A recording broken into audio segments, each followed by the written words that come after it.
मुंबई हमलों के आरोपी तहव्वुर राणा को जल्द ही दिल्ली लेकर आया जा रहा है और तहव्वुर राणा के प्रत्यर्पण के मामले में बीजेपी के राष्ट्रीय प्रवक्ता शहजाद पूनावाला ने कहा है कि तहव्वुर राणा का प्रत्यर्पण आम नहीं है, ये उस नए भारत का संकल्प है जो प्रधानमंत्री ने 2019 में परिभाषित करते हुए कहा था कि भारत की एकता और अखंडता को नुकसान पहुंचाने वाले को बख्शा नहीं जाएगा। तहव्वुर राणा का जो एक्सट्रेडिशन है, इसका जो प्रत्यर्पण है, यह कोई आम एक्सट्रेडिशन या आम प्रत्यर्पण नहीं है। यह नए भारत के संकल्प का प्रतिबिंब है जिसे 2019 में प्रधानमंत्री नरेंद्र मोदी जी ने परिभाषित करते हुए कहा था कि अगर कोई भारत की एकता, अखंडता, सुरक्षा, अस्मिता या किसी भी निर्दोष भारतवासी पर हमला करेगा और ऐसी जुर्रत करेगा तो भारत, नया भारत,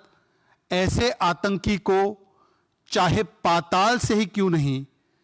खोज कर न्याय के पथ पर लाने का काम करेगा और इंसाफ की दहलीज पर पहुंचाने का काम करेगा।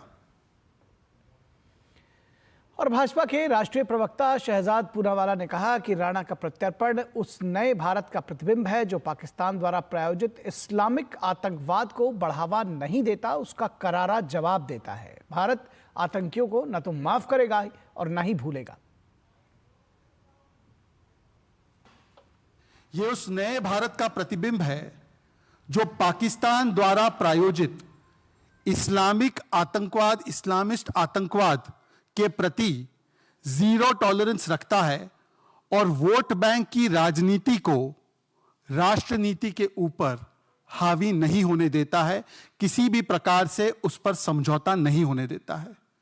बल्कि हमेशा हमेशा देश हित और राष्ट्र हित को सर्वोपरि रखने का यह नए भारत का संकल्प है। और यह वो नए भारत का प्रतिबिंब है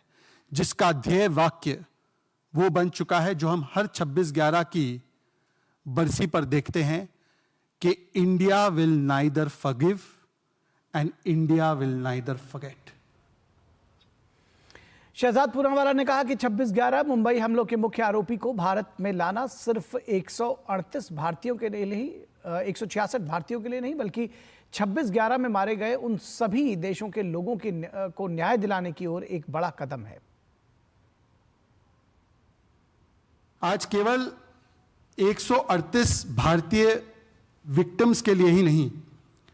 बल्कि 26/11 में जो मारे गए US, Israel, France, Germany, Italy, Malaysia समेत कुल 17 से 18 देशों के विक्टिम्स, उनके लिए न्याय के पथ पर एक बहुत बड़ा कदम है इंसाफ की ओर।